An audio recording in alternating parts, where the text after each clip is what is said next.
अस्सलाम वालेकुम my YouTube family. कैसे हैं आप सब लोग? उम्मीद करती हूँ आप सब लोग बिल्कुल ठीक होंगे। तो ये था जी आज शाम का टाइम। आज मेरी हाउस हेल्पर नहीं आई थी और बहुत सारे काम मेरे पास करने वाले पड़े हुए थे।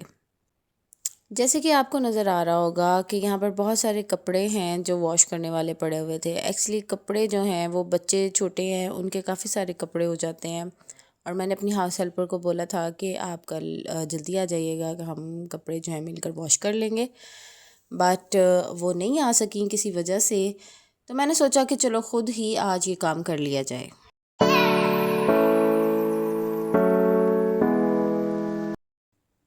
बचपन में हम अपनी वालदा को देखते हैं, अपनी अम्मी को देखते हैं कि घर में वो सारे काम कर रही होती हैं और हमसे भी यही तवक्को की जाती है, बल्कि हमें बार बार मदर कह रही होती हैं कि बेटा ये कर लें वो कर लें। लेकिन उस वक़्त हमें इतनी टेंशन नहीं होती। लेकिन जब बेटियां अपने घर की हो जाती हैं तो फिर सारे काम जो हैं जो माएँ कर रही होती हैं वो बेटियों को भी अपने घर में वही सारे काम खुद से करने पड़ जाते हैं।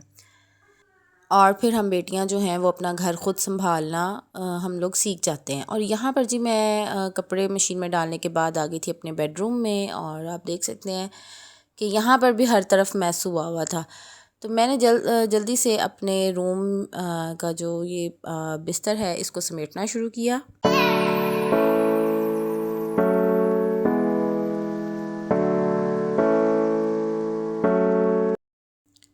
घर के बहुत सारे काम होते हैं, छोटे छोटे काम होते हैं जो हम खुद से करते हैं और सेटिस्फाइड होते हैं। हाउस हेल्पर पर आप हर टाइम के लिए पूरा घर नहीं छोड़ सकते हैं। आपको एक एक चीज़ जो है वो चेक करना पड़ती है कि यहाँ से उसने ठीक काम किया है या नहीं। इसके बाद जी मैं आ गई थी अपने ड्रेसिंग टेबल की तरफ और ये मैंने बच्चों की यहाँ पे कुछ मेडिसिन्स वगैरह सामने ही रखी होती हैं क्योंकि मौसम भी चेंज हो रहा है और बच्चे मेरे छोटे हैं तो मुझे किसी भी वक्त कोई भी सिरप की ज़रूरत पड़ सकती है। और यहाँ पर जी मैंने काफ़ी हद तक अपना रूम नीट एंड क्लीन और ऑर्गेनाइज़ कर लिया था।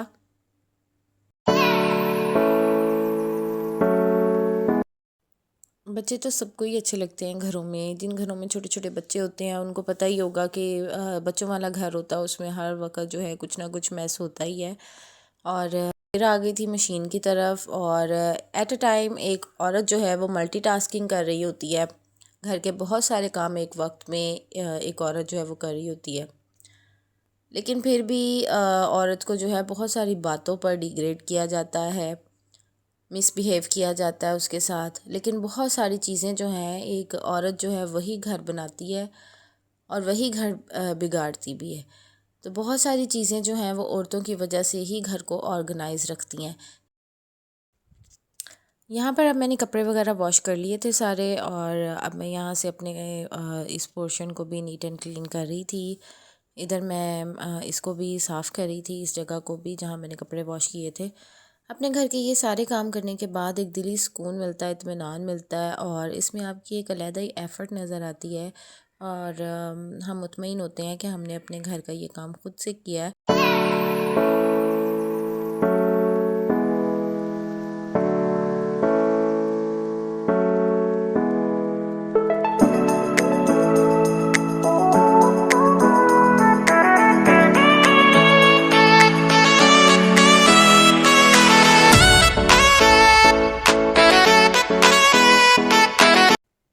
घर के काम तो कभी ख़त्म ही नहीं होते, एक काम ख़त्म नहीं होता कि दूसरा शुरू हो जाता है। अब वहाँ से मैं फ्री हुई थी और जैसे ही मैं किचन में आई तो यहाँ पर भी बर्तन पड़े हुए थे। फिर जी हमारे हाथों को कहाँ सुकून होता है, हम जो हाउस वाइफ्स होती हैं हमारे हाथों को कहाँ सुकून है। फिर जल्दी से जी स्पंज पकड़ा और यहाँ मैं लग गई बर्तन वॉश करने के लिए। यहाँ पर कुछ बर्तन पड़े हुए थे जो सुबह नाश्ते के थे। फिर मैंने जल्दी जल्दी अपना इस काम को भी वाइंड अप किया क्योंकि मुझे अभी खाना भी बनाना था।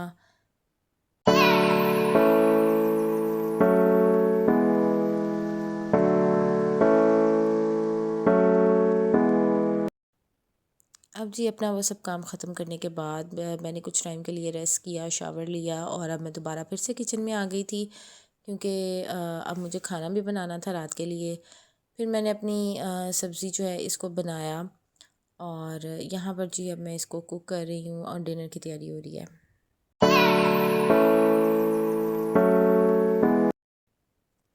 आज फिर मैंने डिसाइड किया कि मैं फलियाँ और चिकन का सालन बना लेती हूँ। मेरे हस्बैंड को बहुत ज़्यादा पसंद है। यहाँ पर जी मैंने जल्दी से प्याज कट किया और मसाला जो है हांडी का वो रेडी करना शुरू कर दिया था। जैसे ही मेरे प्याज थोड़े से गोल्डन ब्राउन से हुए, मैंने उसके अंदर चिकन ऐड कर दिया था, ताकि चिकन भी अपना जो कलर है वो चेंज कर ले। साथ ही साथ कुछ गेस्ट आए हुए थे, तो मुझे चाय भी बनानी थी उनके लिए, और ये गेस्ट के लिए जो है मैं ट्रे रेडी कर रही थी।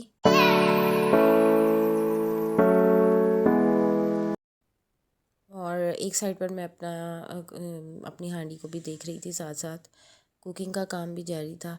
और अब जी मैंने इसके अंदर सारे स्पाइसेस वगैरह ऐड कर दिए थे, नमक, मिर्च, हल्दी, ऑरिगानो, कोरिएंडर,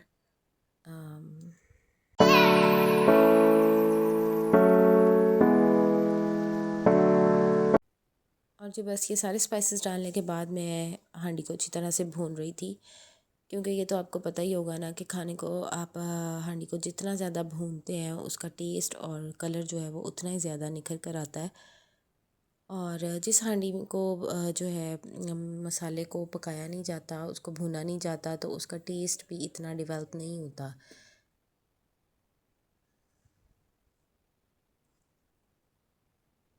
यहाँ पर जी मैं थोड़ा थोड़ा पानी ऐड कर रही हूँ और साथ साथ अपने मसाले को भून रही हूँ, ताकि मसाला मेरा नीचे ना लग जाए।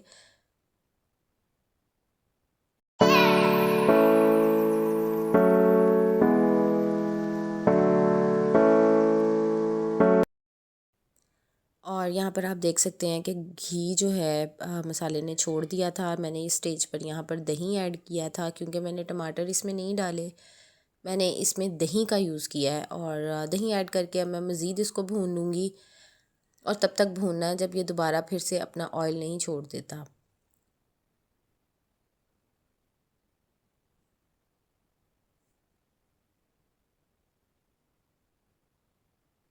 यहाँ पर आप लोग देख सकते हैं कि दोबारा फिर से ऑयल ऊपर नज़र आना शुरू हो गया है। इसको अच्छी तरह से आपने भूनना है, जितना आप लोग भूनेंगे इसका टेस्ट उतना ही अच्छा होगा। और एक साइड पर मैं हरा धनिया बना रही थी, इसको साफ़ कर रही थी अच्छी तरह से, क्योंकि खानों में हरा धनिया जो है उसकी गार्निशिंग, उसकी प्रेजेंटेशन जो है वो बहुत ही प्यारी लगती है।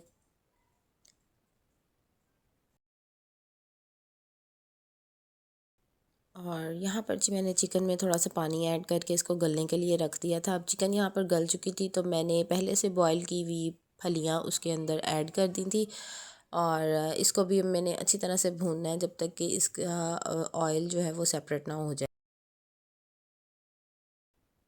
एंड में जी इसमें मैंने धनिया ऐड किया, और अब आप देख सकते हैं कि हांडी जो है वो कितनी, उसकी शक्ल जो है वो अच्छी लगने लग गई है।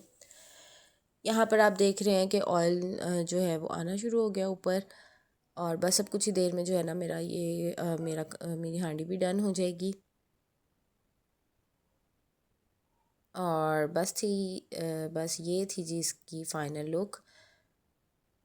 अब अपने सारे काम ख़त्म करने के बाद मैं जा रही थी जी अपनी मेडिसिन लेने के लिए अपने हस्बैंड के साथ, क्योंकि मेरी तबीयत कुछ दिनों से ठीक नहीं थी। इसलिए आप लोग भी अपनी दुआओं में हमें बहुत याद रखें।